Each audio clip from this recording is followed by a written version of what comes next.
I think it's going to play a very important role to try to charge from the backline with the heroic charge to put Ruffle Era in a to put BTR. To put Ruffle Era in an awkward position. Yeah, I mean, we can kind of see that Fleur is looking to try and stop as much CC going onto the Dolia as possible because he's taken the cleanse skill as well. So we already see a difference there. No kind of heal, no flash or anything like that. He definitely doesn't want to be caught into any kind of CC too early because he has clearly learned and watched from Impunity's game against Nova Esports, because when Megumi was Dolia, we saw that Schwan was making very good waves with that, but here we are. We've already seen supports go head-to-head.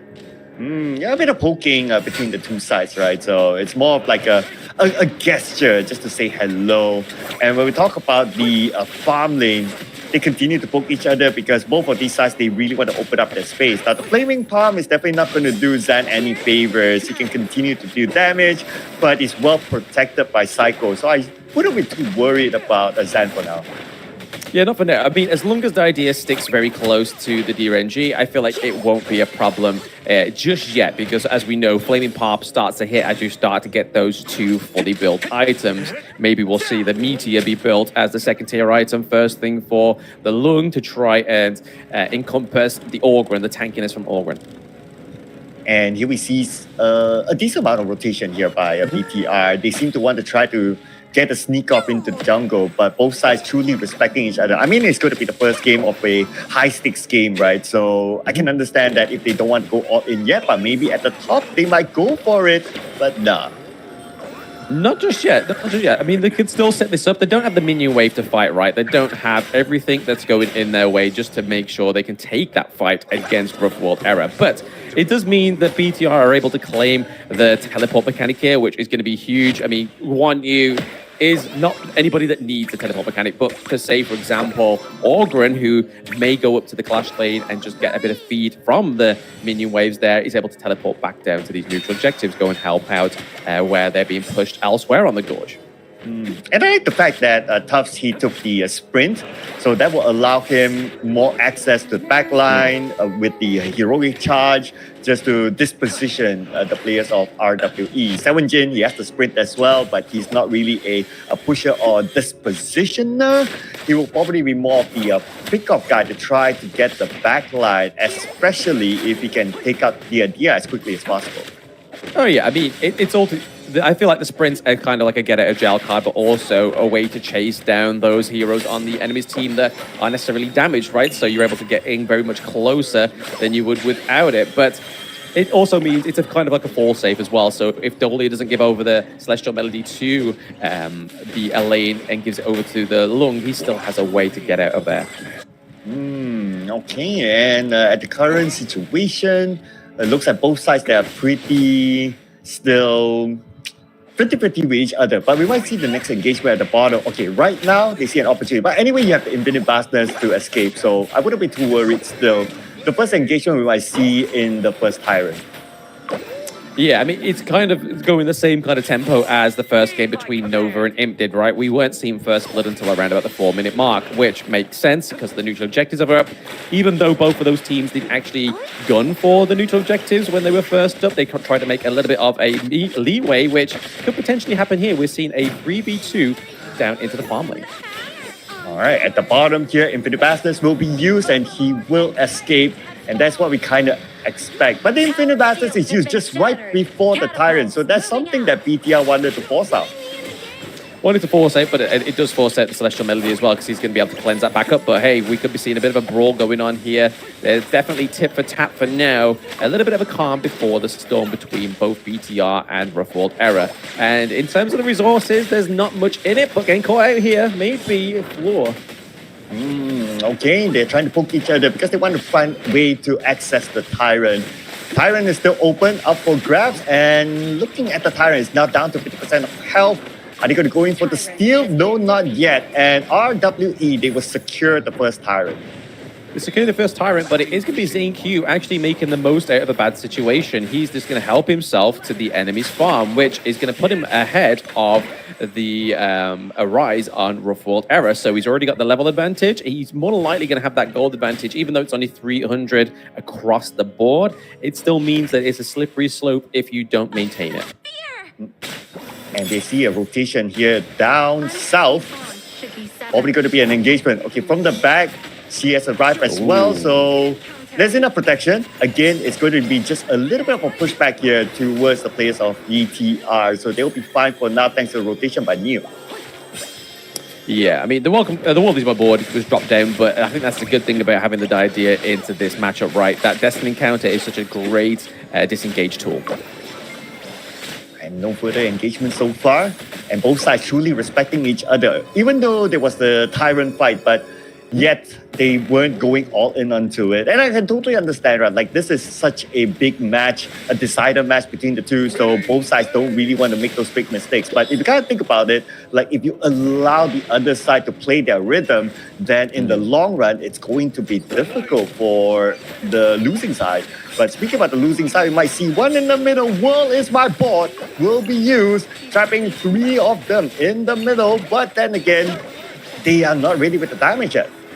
Yeah, I mean, Orgren can't do as much damage as he would like to Monkey this far into the game. He's kind of reliant on the likes of the D-Ranger and the Guan Yu for now.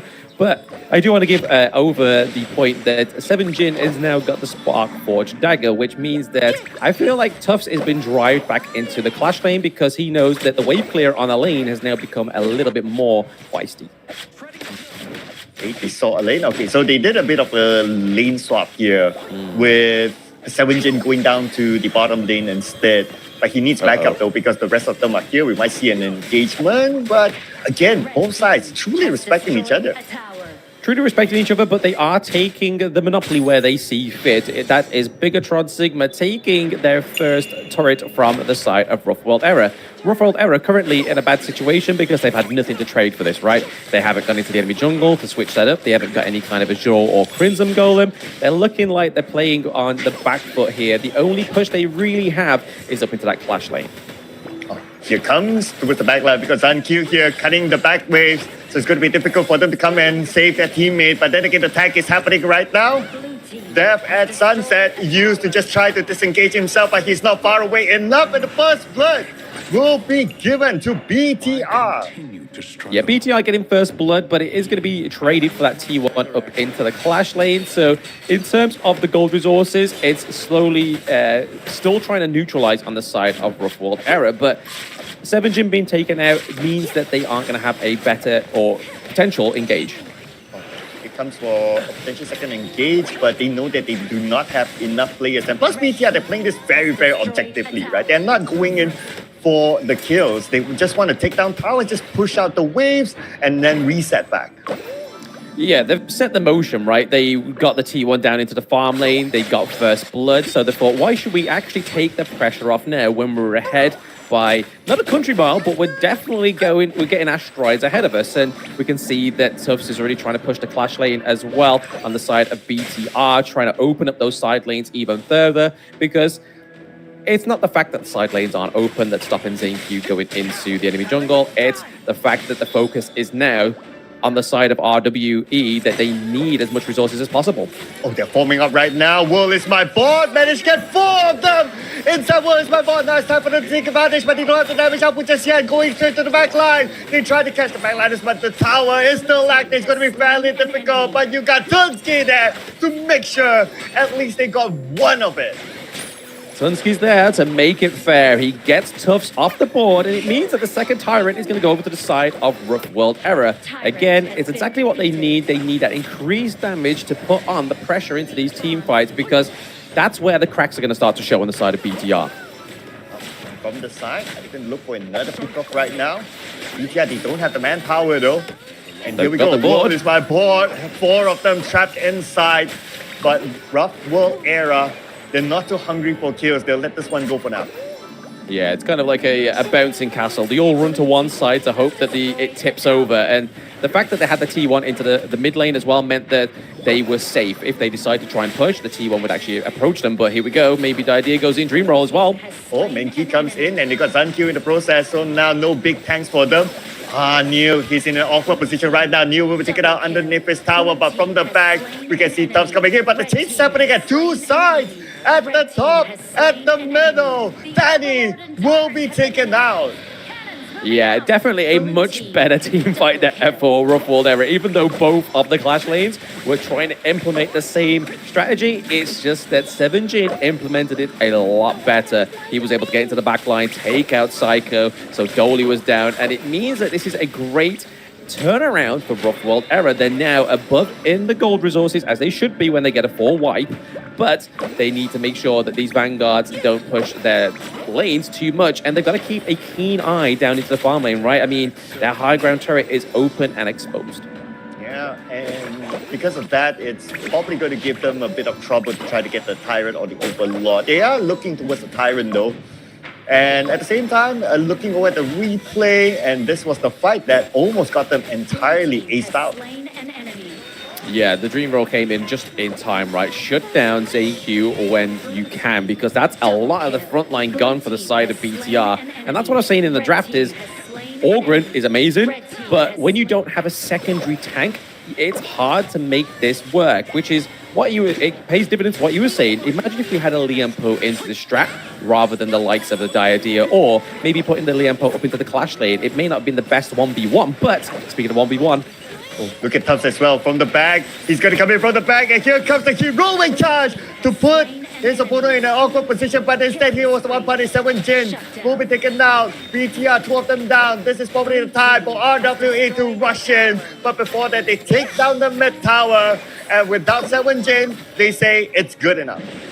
Yeah, Danny on this lung is the troublemaker, right? Those flaming palms, like we saw in the last series between Nova and Impunity, it's just so great. Not only at melting your enemy heroes, it's also great at sieging those turrets, because mid T1 is now down. This makes it a little bit more frightful for the side of BTR. They need to reform. They need to recollect. Here comes the mid rushing.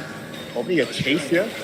A bit of a pull towards Tunsky, but Tunsky is in an okay position. So they will reset for now. The Overlord is still open though. It is still open. I mean, it is the Tyrant going over to the side of RWE. They're not looking for that split push potential from the Overlord. They just want as much damage as possible, because they know they need every bit of damage, every ounce, to take down ZenQ quick and effectively. Here comes the patience play by BTR, waiting at the side. Who's going to make the first move? Might see that fight happening, but no, they're going to save all their skills, because you don't want to just use all your skills and potentially lose this fight and lose the Overlord at the same time. Well, that's the mistake that Rough World Era made against Nongshim, right? Like, they had a solid second win in their grasp, but they overstepped, and it was at their own fault that they made the first step, and it wasn't the correct first step to make. It takes 2 to tango, and sometimes you have to make your enemy make that first step, and then that's it. You just completely control from that point onwards. And look at the positioning of 7jin right now. He's still at the lane. He will come back, joining his teammates, rendezvousing together. So now they're as a 5v5. They might go in, they see an opposition here. Sandkill in an awkward position, but Sandkill is tanking all the damage. Look at how much effort for them to take out Sandkill. But now, Taos puts himself in an awkward position at the same time. Speaking of awkward position, 7jin went all the way back, but he went down underneath the tower. But a bit of trade back between the two teams, at least 1-for-1. Yeah, 7jin went all the way with the back to 1999, and then Tufts was looking the way all the way to 2099. But they both do fall. Once again, the Clash lanes were implementing the same kind of split team fight. Fighting on 2 fronts may happen here too. Oh, thank you. Still tanking the damage. Look at the damage taken by him because of the flaming palms. But he's still A-OK. Right now, he is tanky enough. He's able to be the front line for the team, while they try to absorb as many skills as possible to try to see if there's any opening for BTR to jump in. Yeah, that's the correct thing, right? They need to make sure the opening is the correct one. They don't want to take that false hope, that kind of golden carrot being dangled in front of them and find out that it's actually just a normal carrot. Looks like they're going to start the Overlord right now. They're being monitored by Rough World Era. 50% of health on the Overlord. Rough World Era may jump in anytime soon. And keep your eye on the back line as well. Looks like Deathbed Sunset will be used to try to disposition them. A chase is happening. World is my board. Caught 4 of them inside of it. This is time for them to go away with the Mankey starting it off right now. And straight onto the back line is going to be Savage getting nailed. Crucial crowd control for the Mankey. That is such a beautiful execution. But it's not over yet. From the back line. At least he gets another one. Triple kill for Tufts. That is a nice trade-off there.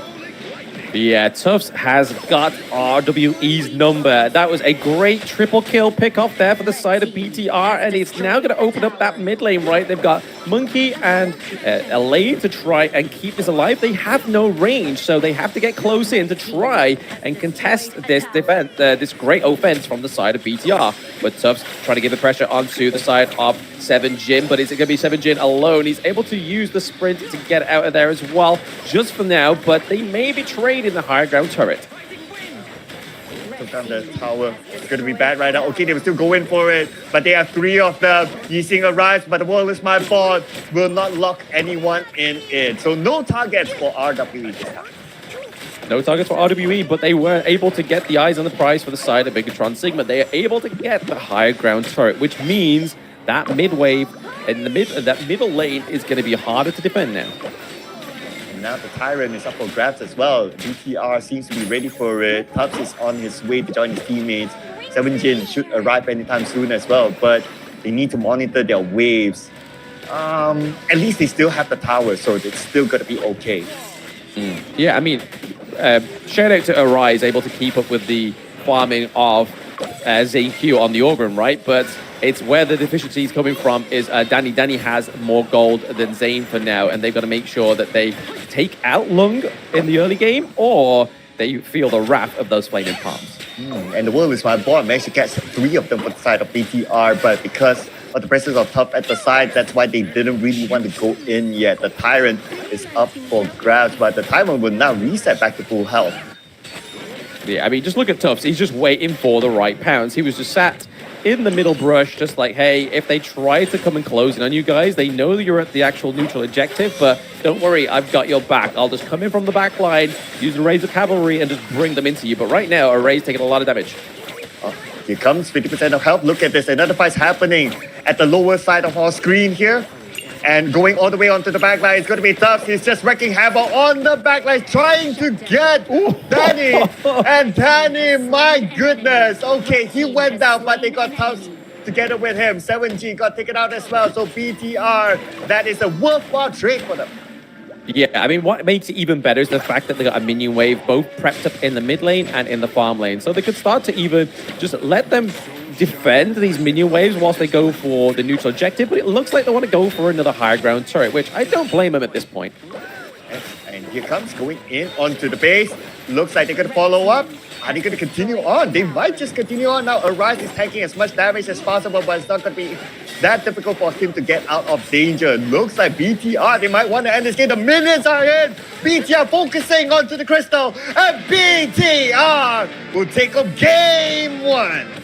Yeah, I think that was a great use of all the knowledge that they had going into that latter part of the game. They knew that Danny and 7G had 12 seconds left before they were back off their death spawners, which would have just pushed the game for a further maybe 5-10 minutes, which at that point, BTR were like, we can't really afford that when they have a Lung, and we know that Danny was laying the pain in that game. This is a kind of like a 50-50 game, if you ask me. It felt like every fight, it could go either way, but I do like the fact that the Guan Yu knows how to go to the back line, comes in with the heroic charges to disposition everyone, and not only to disposition, right, it's also to push away some of the crucial targets, including the Lung, and he did that really, really well. Yeah, I mean, I'd say both of the Clash lanes, both 7G and 7Jin and Tufts played a fantastic strategy in that way. They were making sure that the team fights was all battle on 2 fronts, because if you look over to the side of BTR when they had the Orgren, again, paired with the Diadea, gives great sustain. I mean, Orgren alone